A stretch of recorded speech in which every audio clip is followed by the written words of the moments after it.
Hello everyone, welcome और welcome back to commerce कक्षा। कल हम लोग यहाँ तक पढ़े थे डिफरेंट टाइप्स ऑफ पार्टनर्स तक। आई होप आप लोग को समझ आ गया होगा। जो नहीं समझ आया है वो आप पूछ लेना। तो आज से हम लोग स्टार्ट करते हैं माइनर एज अ पार्टनर से, ठीक है। तो let's start. Minor is incompetent to enter into a valid contract with others. आप जानते होंगे माइनर का क्या मतलब होता है, जो 18 एज से जो बिलो 18 एज के हैं। तो माइनर इनकॉम्पिटेंट होते हैं। इनकॉम्पिटेंट का मतलब होता है उन लोग के पास वो स्किल, वो एबिलिटी नहीं होता है वो काम करने का, ठीक है। तो minor is incompetent to enter into a valid contract, he can not become a partner in any firm. वो लोग कोई पार्टनर नहीं बन सकते कोई फर्म में। However, a minor can be admitted to the benefits of a partnership with the mutual consent of all the partners। अगर सारे पार्टनर राज़ी हो गए कि हाँ चलो ये माइनर को हम लोग अपने में इंक्लूड कर सकते हैं एज अ पार्टनर, तो वो हो सकता है, लेकिन वो बस बेनिफिट्स के लिए आएगा वो पार्टनरशिप फर्म में, ठीक है। In such case, his liability will be limited to the extent of the capital contributed by him and in the firm। मतलब उसका liability कितना होगा, उसका liability जितना वो capital लाया और जितना उसको profit मिल रहा है उस firm से, जो उसका share होगा उतना ही उसका liability वो bear करेगा, उससे ज़्यादा वो liability bear नहीं करेगा। He will not be eligible to take an active part in the management of the firm। और वो जो फर्म का जो भी काम होता है, जो भी मैनेजमेंट एक्टिविटीज़ होता है, जो भी डे टू डे एक्टिविटीज़ होता है, वो उसमें काम नहीं करेगा। क्यों नहीं करेगा? क्योंकि वो इनकॉम्पिटेंट है। Thus, a minor can share only the profits and can not be asked to bear the losses। क्यों? क्योंकि उसको रखे इसलिए कि जो भी पार्टनरशिप का जो बेनिफिट्स होता है, बेनिफिट्स क्या हुआ? प्रॉफिट हुआ, लॉस तो हुआ नहीं, बेनिफिट में आता तो नहीं है लॉस। तो जो प्रॉफिट्स होगा उसको उसी में शेयर मिलेगा। लॉस में उसको हम लोग नहीं बोल सकते कि तुम भी बेयर करो लॉस को। However, he can, if he wishes, inspect the accounts of the firm। अगर उसका मन है तो वो अकाउंट्स को देख सकता है। The status of a minor changes when he attains majority। अब माइनर जब 18 एज का हो जाता है, जब उसका स्टेटस चेंज हो जाता है, जब वो मेजर में आ जाता है, तो फिर क्या होता है? उसका स्टेटस पार्टनरशिप का बदल जाता है। In fact and attaining majority the minor has to decide whether he would like to become a partner in the firm. अब वो इस पार्टनर में वो तब जाके डिसाइड करेगा कि अब उसको पार्टनर बनना है या नहीं बनना है। He has to give a public notice of his decisions within 6 months of attaining majority. मतलब जब उसका 6 months, उसको विद इन 6 months, मान लो उसका बर्थडे आता है 1 जनवरी को, ठीक है। तो 1 जनवरी से लेके जो फर्स्ट 6 months हुआ, उसको उसी 6 महीने में उसको सोचना है कि उसको वो पार्टनर बनना है या नहीं बनना है। एंड उसको उसका पब्लिक नोटिस देना होगा। पब्लिक नोटिस में उसको बताना होगा कि वो इसको कंटिन्यू करेगा या नहीं करेगा।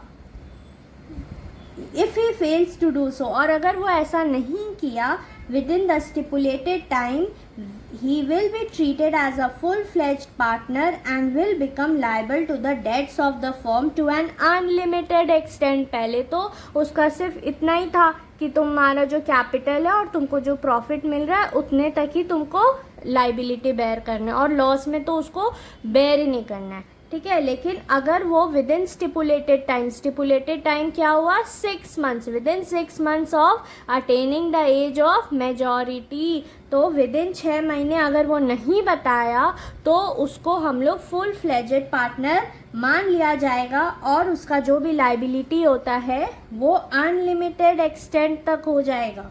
इन the same way as other active partners are, और वो फिर अदर एक्टिव पार्टनर्स का जैसा होता है वैसे ही उसको भी वैसे ही फिर पार्टनर में लिया जाएगा। अभी वो माइनर है, वो अभी बच्चा है, तो उसको अभी हम लोग सिर्फ बेनिफिट्स के लिए इन्वॉल्व कर रहे हैं, और इन्वॉल्व भी तब कर रहे हैं जब सारे पार्टनर मिलके अग्री हुए हैं उसको इंक्लूड करने के लिए तब, ठीक है। तो ये था माइनर एज अ पार्टनर। एक और जगह हम लोग पढ़े थे माइनर, कौन सा था, किसी को याद है? आप लोग रिवाइज ज़रूर करो नहीं तो भूल जाओगे। एक और कहाँ था? हिंदू अनडिवाइडेड फैमिली में माइनर मेंबर्स, यहाँ पे माइनर, यहाँ पे ही माइनर का बात हुआ है, लेकिन यहाँ क्या बोल रहा है? The inclusion of an individual into the business occurs due to birth in a Hindu undivided family, hence minor can also become members. यहाँ पे माइनर को मेंबर, बिजनेस में मेंबर बना दिया जाता है हिंदू अनडिवाइडेड फैमिली में। क्यों? क्योंकि उसका वहाँ बर्थ हुआ है, तो वहाँ वो नहीं देखते कि अभी ये मेजॉरिटी में आया है नहीं आया है, उसको माइनर को ही मेंबर बना दिया जाता है बिजनेस में। लेकिन पार्टनरशिप में ऐसा नहीं होता है। पार्टनरशिप में अगर से सारे मेंबर्स राज़ी हैं तो उसको बेनिफिट्स के लिए लाया जाता है बस, वो कोई day to day management activities भी नहीं करता है। और जब तक वो मेजॉरिटी एज में ना आ जाए, जब तक वो 18 या उससे अबव ना आ जाए, तब तक वो माइनर ही रहता है, माइनर एज अ पार्टनर। जब वो आ जाता है तो उसके 6 महीने में, मान लो वो 1 जनवरी को आया, तो वहाँ से लेके 6 मंथ्स तक में ही उसको पब्लिक नोटिस में बताना पड़ता है कि वो इस फर्म में कंटिन्यू कर रहा है एज अ पार्टनर या नहीं। नहीं कंटिन्यू किया, साइलेंट रहा, तो साइलेंट केस में हम लोग मान लेते हैं कि वो फुल फ्लेजेड पार्टनर है और उसका लाइबिलिटी अनलिमिटेड हो जाएगा और उसको एज अ एक्टिव पार्टनर जैसा ही मानेंगे। फिर वो day to day management activities भी देखेगा, फिर वो सब देखेगा, फर्म का वो पूरा काम वाम सब करेगा, ठीक है। ये हम इतना डीप में इसलिए बताए क्योंकि ये आपका क्वेश्चन था लास्ट एक्सरसाइज में। देखना difference between minor as in Hindu undivided family and minor as a partner, इसीलिए तो ये आप ध्यान रखना, कंफ्यूज मत होना, ठीक है। अब आते हम लोग टाइप्स ऑफ पार्टनरशिप में। Partnership can be classified on the basis of two factors. अब आप बोलेंगे टाइप्स ऑफ पार्टनर, फिर टाइप्स ऑफ पार्टनरशिप, इसका क्या मतलब हुआ? टाइप्स ऑफ पार्टनर बात कर रहा है कि एक पार्टनरशिप फर्म के अंदर जो पीपल है, जो पर्सन्स है, उसके बारे में बात कर रहा है कि कोई एक्टिव पार्टनर है, कोई स्लीपिंग पार्टनर है, कोई नॉमिनल पार्टनर है, ठीक है। वैसे वैसे वो डिफरेंट पीपल के बारे में बात कर रहे हैं। लेकिन टाइप्स ऑफ पार्टनरशिप क्या चीज़ का बात कर रहा है? टाइप्स ऑफ पार्टनरशिप जो एक बिजनेस है वो भी अलग अलग तरीके से हो सकता है। सॉरी, जो पार्टनरशिप बिजनेस है उसका डिफरेंट टाइप्स बता रहा है। समझ में आ रहा है? ठीक है। Duration and liability. अब जो पार्टनरशिप बिजनेस है उसको हम लोग किस कैटेगरी में डिवाइड करते हैं? ड्यूरेशन में और लाइबिलिटी में। On the basis of duration there can be 2 types of partnership, partnership at will and particular partnership. अब पार्टनरशिप को हम लोग एक तो ड्यूरेशन में देखते हैं और एक लाइबिलिटी में देखते हैं, ठीक है। तो ड्यूरेशन में जो देखते हैं, ड्यूरेशन का भी 2 टाइप होता है। कौन कौन सा होता है? Partnership at will and particular partnership. And on the basis of liability 2 types of partnership include, one with limited liability and other with unlimited liability। अब उसके बारे में बात हो रहा है। लाइबिलिटी का तो आपको इजी हो जाएगा, एक लिमिटेड लाइबिलिटी, एक अनलिमिटेड लाइबिलिटी। ड्यूरेशन में याद रखना, एक होता है पार्टनरशिप एट विल और एक होता है पर्टिकुलर पार्टनरशिप, ठीक है। अब हम लोग पढ़ते हैं पार्टनरशिप एट विल। वो क्या होता है? This type of partnership exists at the will of the partners. It can continue as long as the partner want and it's terminated when any partner gives a notice of withdrawal from the partnership to the firm. Partnership at will मतलब उसके मर्जी से, ठीक है। क्या बोल रहा है? Exist at the will of the partners मतलब पार्टनर जो पार्टनरशिप एग्जिस्ट कर रहा है वो पार्टनर्स के विल पे एग्जिस्ट कर रहा है। पार्टनरशिप वो चाहता है वो पार्टनरशिप एग्जिस्ट हो, तब वो हो रहा है। It can continue as long as the partners want. ये पार्टनरशिप कब तक चलता रहेगा? जब तक पार्टनर चाहेगा। एंड इज टर्मिनेटेड, और बंद कब होगा? जब एक भी पार्टनर अगर नोटिस दे दिया कि वो पार्टनरशिप से विड्रॉ कर रहा है, वो पार्टनरशिप से जा रहा है, तो वो तब वो पार्टनरशिप पूरा का पूरा टर्मिनेट हो जाएगा। तो ये पूरा पार्टनरशिप एट विल उसके चाहने पे चलता है, मतलब वो जैसा चाहेगा, वो जब तक चाहेगा तब तक चलेगा, जब नहीं चाहेगा तब वो बंद हो जाएगा। फिर है particular partnership. Partnership formed for the accomplishment of a particular project, say construction of a building or an activity to be carried on for a specified time period is called particular partnership. particular partnership क्या होता है? एक काम के लिए ये लोग partnership को बनाते हैं. एक काम, एक एक्टिविटी, एक प्रोजेक्ट को पूरा करने के लिए पार्टनरशिप बनाते हैं. जैसे नहीं होता है स्कूल में, कभी कभी हम लोग को क्या होता था कि मैम ग्रुप्स में डिवाइड कर देती थी हम लोग को, ये ग्रुप ए है, ये ग्रुप बी है, ये ग्रुप सी है, आप इस टॉपिक पे प्रोजेक्ट बनाओ, आप इस टॉपिक पे प्रोजेक्ट बनाओ, ऐसे. ठीक है, तो हम लोग का वो ग्रुप जब तक हम लोग का प्रोजेक्ट चलता था तब तक था. फिर वो ग्रुप तो नहीं बनता, फिर वो ग्रुप तो ख़त्म हो गया. फिर कौन सा group A, group B, group C, तो सब तो फिर एक क्लास में हो जाते थे. वैसे ही यहाँ पे पर्टिकुलर पार्टनरशिप में वो लोग एक काम के लिए, एक प्रोजेक्ट के लिए वो लोग एक पार्टनर बनते हैं. और वो प्रोजेक्ट जैसे एग्जांपल हो गया बिल्डिंग का कोई कंस्ट्रक्शन करना है, या फिर activity to be carried on for a specified time, कोई एक्टिविटी जिसको हम लोग को कुछ टाइम तक करना है, इज कॉल्ड पर्टिकुलर पार्टनरशिप. फिर it dissolves automatically when the purpose for which it was formed is fulfilled or when the time duration expires. या तो वो टाइम, मान लो 3 महीने के लिए हमको ये पार्टनरशिप करना है, 3 महीना पार हो गया, ख़त्म हो गया, तो वो पार्टनरशिप बंद हो जाएगा. या फिर हमारा बिल्डिंग का कंस्ट्रक्शन के लिए हम लोग करे थे तो वो बिल्डिंग बन गया, तो फिर वो पार्टनरशिप ख़त्म हो जाएगा. वैसा फिर क्या है? Classification on the basis of liability. General partnership. In general partnership, the liability of partner is unlimited and joint. तो पढ़े कि पार्टनर का लाइबिलिटी अनलिमिटेड और जॉइंट होता है. तो फिर इसको क्या मानेंगे हम लोग? इसको हम लोग जनरल पार्टनरशिप मानेंगे. क्यों? क्योंकि ये जनरली तो यही चलता आ रहा है. The partners enjoy the right to participate in the management of the firm and their acts are binding on each other as well as on the firm. Registration of the firm is optional. पढ़े हम लोग कि registration optional होता है. The existence of the firm is affected by the death, lunacy, insolvency और retirement of the partner. ये भी पढ़ा हुआ है. ठीक है, तो जनरल पार्टनरशिप में जो जनरली पार्टनरशिप में होता आ रहा है, जैसे अनलिमिटेड लाइबिलिटी होता है और जॉइंटली भी लाइबल होते हैं वो लोग, वो लिखा हुआ है. फिर रजिस्ट्रेशन ऑप्शनल होता है. फिर पार्टनरशिप का एग्जिस्टेंस पे कब बात आता है? एग्जिस्टेंस कब अफेक्ट करता है? जब डेथ हो जाए कोई पार्टनर का, जब इंसॉल्वेंट हो जाए, रिटायरमेंट हो जाए, वो सब लिखा हुआ है. अब लिमिटेड पार्टनरशिप में क्या होता है? In limited partnership the liability of at least one partner is unlimited whereas the rest may have limited liability. इसमें क्या बोल रहा है कि एक पार्टनर का तो एटलीस्ट एक पार्टनर का तो अनलिमिटेड लाइबिलिटी होगा ही. क्यों? क्योंकि वो जनरली तो अनलिमिटेड लाइबिलिटी ही होता है, लेकिन बाकी सबका लिमिटेड लाइबिलिटी हो सकता है. Such a partnership does not get terminated with the death, lunacy और insolvency of the limited partnership. और वो जो पार्टनर है वो पार्टनरशिप है वो ख़त्म नहीं होगा डेथ, लूनेसी और इंसॉल्वेंसी से. ठीक है, और ये चीज़ क्या होता था? जनरल पार्टनरशिप में वो अफेक्ट करता था. The limited partners do not enjoy the right of management and their act do not bind the firm और द अदर पार्टनर्स. अब इसमें क्या बोल रहा है? जो लिमिटेड पार्टनर्स होते हैं वो लोग मैनेजमेंट का जो राइट है वो लोग वो सब नहीं कर सकते हैं. ठीक है, और वो लोग का जो एक्ट्स है वो लोग फर्म को अपना एक्ट्स पे बाइंड नहीं कर सकते.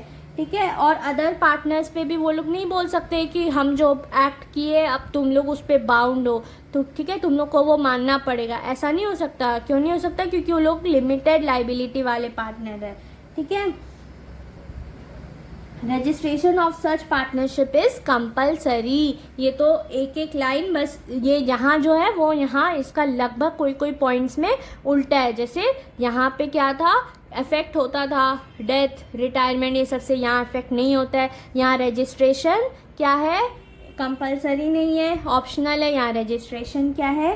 कंपलसरी है. यहाँ पे पार्टनर का एक्ट फर्म पे भी बाउंड होता है और दूसरे पार्टनर्स पे भी बाउंड होता है, पर यहाँ ऐसा नहीं होता है.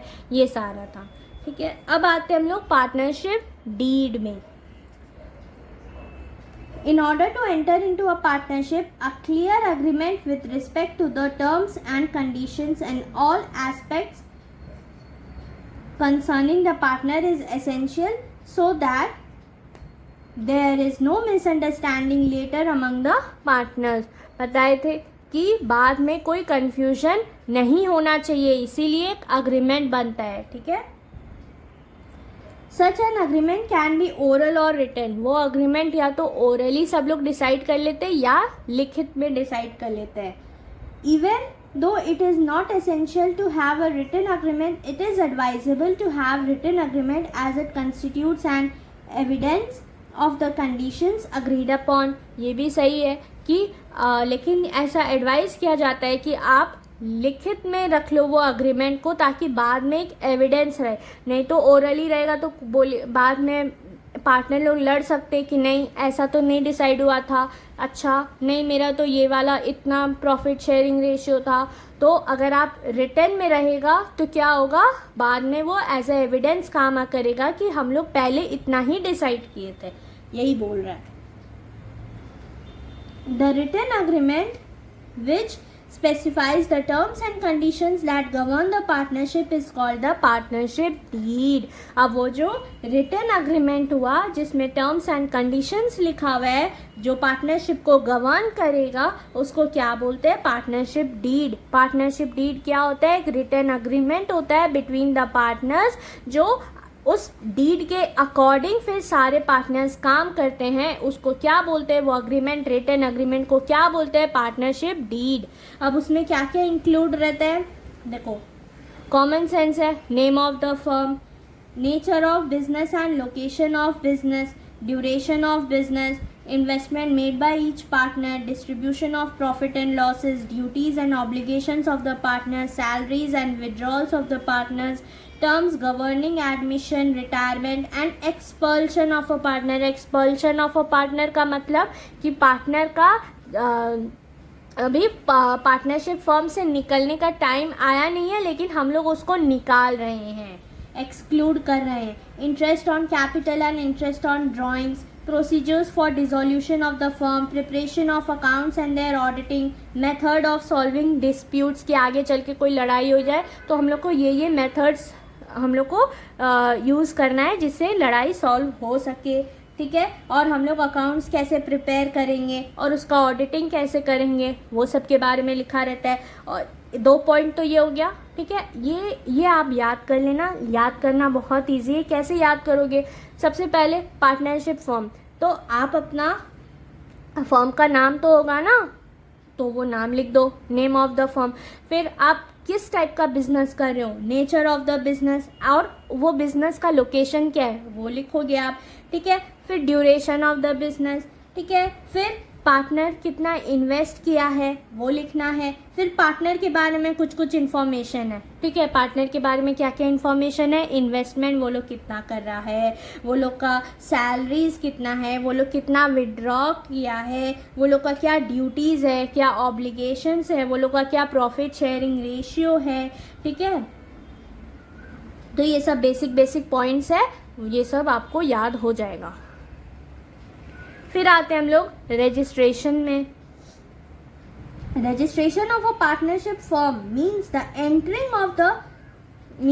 entering of the firm's name along with the relevant prescribed particulars in the register of firms kept with the registrar of firms. इसका क्या मतलब हो रहा है भाई कि अब हम लोग क्या कर रहे हैं, हम लोग फर्म का रजिस्ट्रेशन कराना है. हम लोग को यहाँ पढ़े थे ना हम लोग, registration of the firm is optional. कहाँ ऑप्शनल है, अनलिमिटेड लाइबिलिटी में ऑप्शनल है और लिमिटेड लाइबिलिटी में रजिस्ट्रेशन कंपलसरी है. तो वही रजिस्ट्रेशन का बात चल रहा है कि पार्टनरशिप फर्म को रजिस्टर कराना है. तो वो कहाँ रजिस्टर होता है, वो रजिस्टर ऑफ फर्म्स वो रजिस्टर ऑफ फर्म्स में जाके रजिस्टर होता है विथ, और वो कौन रखता है, registrar of firms. It provides conclusive proof of the existence of a partnership firm. इसका क्या मतलब हुआ कि ये एक प्रूफ रहता है कि हाँ ये पार्टनरशिप एग्जिस्ट करता है. अब आप बोलोगे कि एक बार रजिस्टर ऑफ फर्म एक बार रजिस्ट्रार ऑफ फर्म है, इसका क्या मतलब है. तो देखो मान लो एक स्टूडेंट है. ठीक है. रजिस्टर ऑफ फर्म को समझो कि एक स्कूल में एक बच्चा एडमिशन ले रहा है, तो उसका नाम क्या होगा, एडमिशन रजिस्टर में एंटर होगा ना। और वो रजिस्टर कौन मेंटेन करेगा, वो रजिस्टर प्रिंसिपल मेंटेन करेगा। तो बस वैसे ही registrar of firm is the government officer who maintain the records of the partnership firm, and register of firm is the official record book where details of partnership forms are entered. जैसे admission register में बच्चा का नाम register हुआ और उसको maintain किया school का प्रिंसिपल, वैसे ही जो पार्टनरशिप फॉर्म का जो रजिस्ट्रेशन हुआ वो कहाँ जाके रजिस्ट्रेशन हुआ, रजिस्टर ऑफ फर्म्स में। और उसको कौन मेंटेन किया, उसको रजिस्ट्रार ऑफ फर्म्स मेंटेन किया। आया समझ में। फिर पढ़ रहे हम लोग, it is optional for a partnership form to get registered. ये तो हम लोग को पता है क्योंकि जनरली तो ऐसे ही होता है। In case a form does not get registered it is deprived of many benefits. अगर वो रजिस्टर नहीं करता है अपने आप को, वो पार्टनरशिप फॉर्म रजिस्टर नहीं करता है तो उसको कुछ कुछ बेनिफिट्स नहीं मिलता है। The consequences of non-registration of a firm are as follows। ये सब ध्यान से देखो, यही सबसे क्वेश्चन बन सकता है।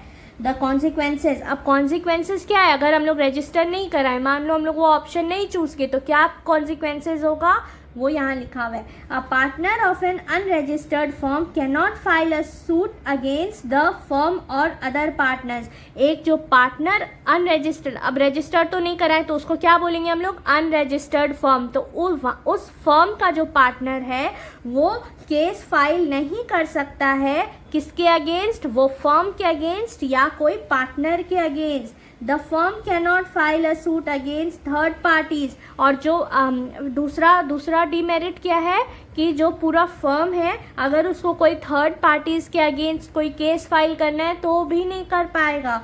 और तीसरा क्या है, the firm can not file a case against the partners. अब फर्म या तो थर्ड पार्टीज के अगेंस्ट भी केस फाइल नहीं कर पाएगा या वो पार्टनर के अगेंस्ट भी नहीं कर पाएगा, और पार्टनर भी केस फाइल नहीं कर पाएगा किसके against, other partners and firm के अगेंस्ट। तो ये सारा कॉन्सिक्वेंसेज होता है, डीमेरिट नहीं कॉन्सिक्वेंसेज होता है। In view of these consequences, it is therefore advisable to get the firm registered. According to the Indian Partnership Act 1932, the partners may get the firm registered with the registrar of firms of the state in which the firm is situated. उसको वहीं पे जाके अपने आप को register करना चाहिए जो स्टेट में वो situated है partnership firm.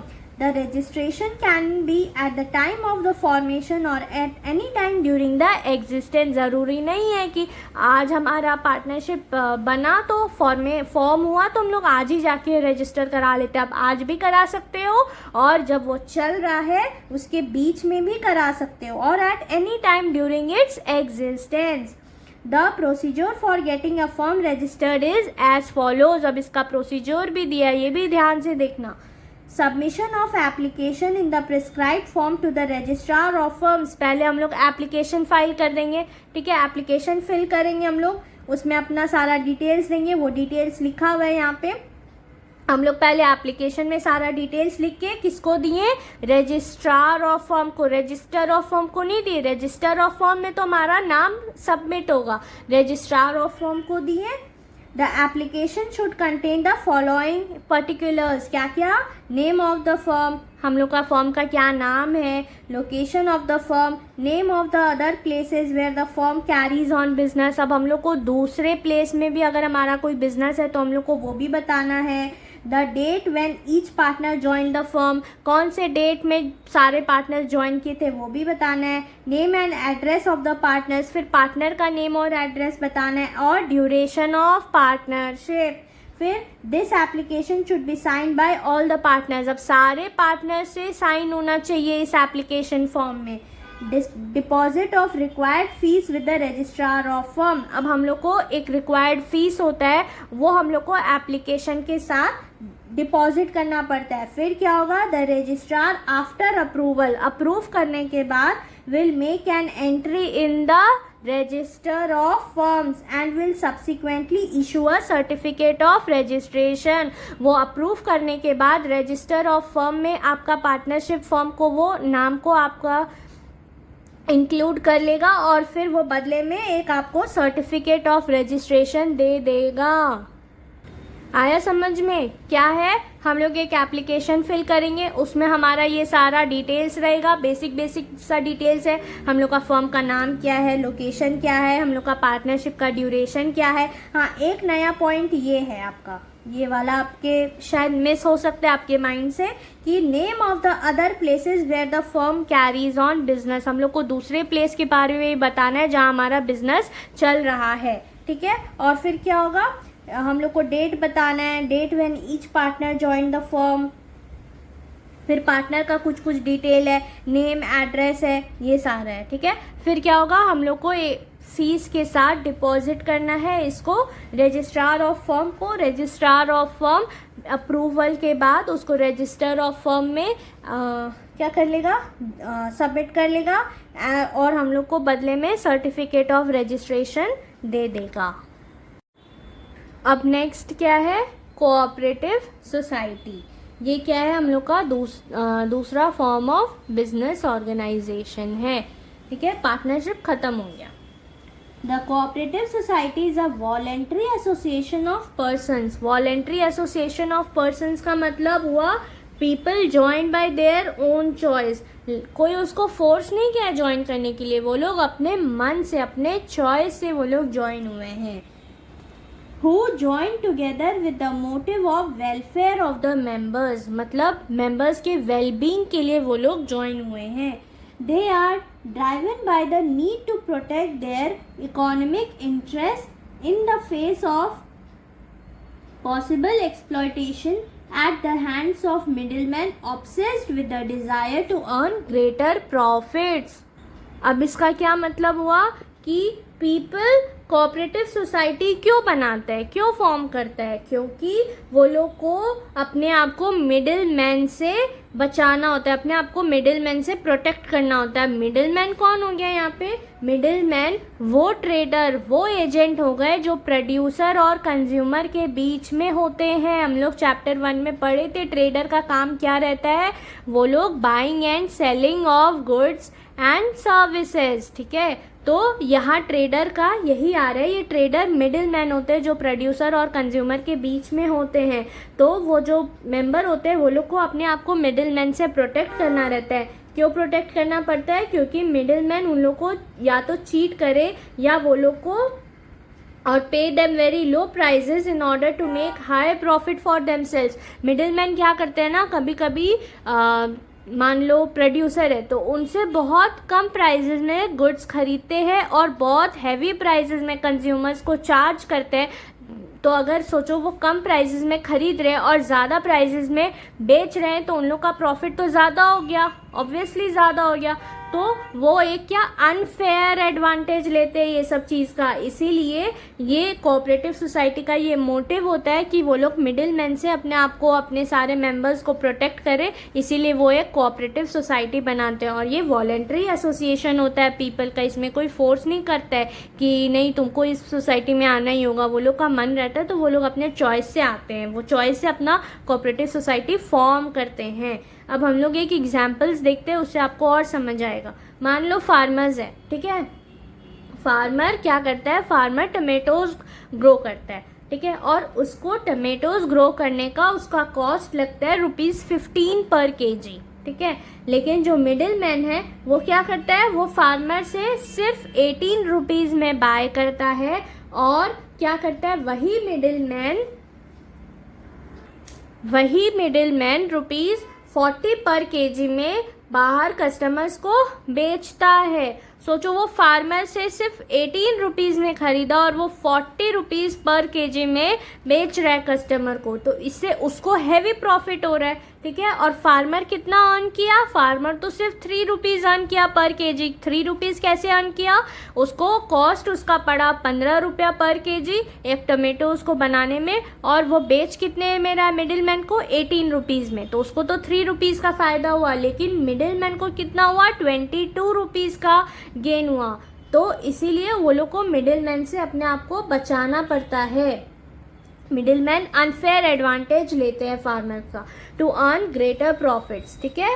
So many farmers come together and form a cooperative society. Cooperative society is compulsorily required to be registered under the cooperative societies act 1912। इसका क्या मतलब है कि वो लोग को तो रजिस्ट्रेशन कंपल्सरीली ही कराना होगा। The process of setting up a cooperative society is simple enough and at the most what is required is the consent of at least 10 adult persons to form a society। मतलब जब form करेंगे तो at least 10 बड़े लोग, 10 adult person का consent होना चाहिए, उन लोग अग्री करना चाहिए, तभी ये सोसाइटी बन सकता है, फॉर्म हो सकता है। The capital of a society is raised from its members through issue of shares। The society acquires a distinct legal identity after its registration। ऐसा डिस्टिंक्ट लीगल आइडेंटिटी का मतलब हुआ कि after registration cooperative society becomes a separate legal person which is different from its members. वो लोग अपने members से अलग, उन लोग का एक अलग आइडेंटिटी होता है, वो लोग एक सेपरेट लीगल पर्सन बन जाते हैं आफ्टर रजिस्ट्रेशन। और उससे वो लोग मतलब अपने नाम पे, सोसाइटी के नाम पे प्रॉपर्टी ले सकते हैं, कॉन्ट्रैक्ट्स में एंटर कर सकते हैं। तो ये सारा एडवांटेजेस होता है। अब हम लोग पढ़ते हैं features. Voluntary membership. The membership of a cooperative society is voluntary, मतलब कोई फोर्स नहीं है, वो लोग अपने चॉइस से आते हैं। A person is free to join a cooperative society and can also leave any time as per his desire। तो मतलब उन लोग को आना और जाना उन लोग के अपने चॉइस से होता है। There cannot be any compulsion for him to join or quit a society, although procedurally a member is required to serve a notice before leaving the society. अगर वो जा रहे हैं, वो लीव कर रहे हैं, तो उन लोग को एक नोटिस तो देना होगा। There is no compulsion to remain a member.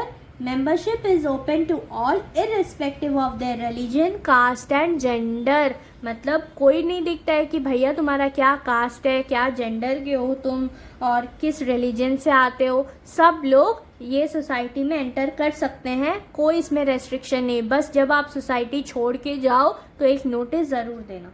फिर है legal status. Registration of a cooperative society is compulsory। This accords a separate identity to the society which is distinct from its members। हम यहाँ पे भी पढ़े हैं क्या कि वो लोग को एक सेपरेट आइडेंटिटी मिल जाता है मेंबर्स, और वो अलग हो जाते हैं अब, ठीक है। मतलब मेंबर्स का आइडेंटिटी अलग और कोऑपरेटिव सोसाइटी का आइडेंटिटी अलग। The society can enter into contracts and hold property in its name, sue or be sued by others as a result of being a separate legal entity। It is not affected by the entry or exit of its members। और इससे क्या हुआ, उन लोग का separate legal, उन लोग को मिल जाता है, सोसाइटी को सेपरेट लीगल आइडेंटिटी मिल जाता है। तो इससे क्या होता है, मेंबर्स के एग्जिस्टेंस से सोसाइटी को कोई इफेक्ट नहीं पड़ता है। मतलब as a result of being a separate legal entity, it is not affected by the entity or by entry or exit of its members। मतलब मेंबर्स के आने और जाने से सोसाइटी को इफेक्ट नहीं होता है। वहीं पार्टनरशिप फॉर्म में इफेक्ट होता था उन लोग के डेथ से, वो लोग के रिटायरमेंट से, ठीक है। फिर क्या है, limited liability. The liability of the members of a cooperative society is limited to the extent of the amount contributed by them as capital. मतलब जो मेंबर जो कैपिटल ला रहे हैं, बस उतना ही उन लोग का लाइबिलिटी वहीं तक लिमिटेड रहता है। This defines the maximum risk that a member can be asked to bear. और यही उन लोग का मैक्सिमम रिस्क होता है, उन लोग को कोई पर्सनल अपना एसेट्स नहीं लाने बोल दिया जाता है। तो लाइबिलिटी क्या होता है, liability is limited. Control. In a cooperative society, the power to take decision lies in the hands of an elected managing committee. The right to vote gives the members a chance to choose the members who will constitute the managing committee। इसका क्या मतलब हुआ, example देखते हैं। मान लो एक cooperative society में 100 members है, ठीक है, ऑल 100 मेंबर्स कैन वोट, ठीक है। अब क्या हुआ, वो लोग 7 मेंबर्स को इलेक्ट किए, जिससे क्या हुआ, अब ये 7 मेंबर्स मिलके एक क्या बनाएंगे, मैनेजिंग कमिटी बनाएंगे और ये 7 मेंबर्स डिसीजंस लेंगे, ठीक है। Since committee was chosen by voting, the society is said to have a democratic character, मतलब वहाँ के जो मेंबर्स है उन लोग को ऑप्शन दिया गया कि वही लोग अपने में से वोट करें, ठीक है, वही लोग अपने में से इलेक्ट करें, वही लोग अपने में से पर्सन्स को इलेक्ट करें, तो उससे क्या होगा, इसीलिए डेमोक्रेटिक कैरेक्टर बोला जाता है society. Service motive, the cooperative society through it's purpose lays emphasis on the values of mutual help and welfare। Mutual help का क्या मतलब होता है, मेंबर एक दूसरे का हेल्प करे, ठीक है, और वेलफेयर का मतलब होता है मेंबर्स के वेलबींग एंड बेनिफिट का ध्यान रखना। तो इसका मोटिव ये होता है कि वो लोग एक दूसरे का म्यूचुअली हेल्प करें और मेंबर्स के वेलबींग का ध्यान रखें। Hence, the motive of service dominates its working. If any surplus is generated as a result of its operations, वो लोग जो अपना काम कर रहे हैं उन लोग से जो सरप्लस बचा मतलब आफ्टर एक्सपेंसेस जो अमाउंट उन लोग का बचा, it is distributed amongst the members as dividend in conformity with the bylaws of the society। मतलब जो सरप्लस बचा वो लोग को आपस में मेंबर्स बांट लेते हैं। आज हम लोग यहीं तक रखते हैं, कल हम लोग मेरिट से स्टार्ट करेंगे। थैंक यू सो मच, आप लोग ऐसे ही अच्छे से पढ़ते रहिए, और अगर आपको मेरा टीचिंग अच्छा लगा हो तो प्लीज़ लाइक करना, शेयर करना, सब्सक्राइब करना। Thank you so much, bye bye.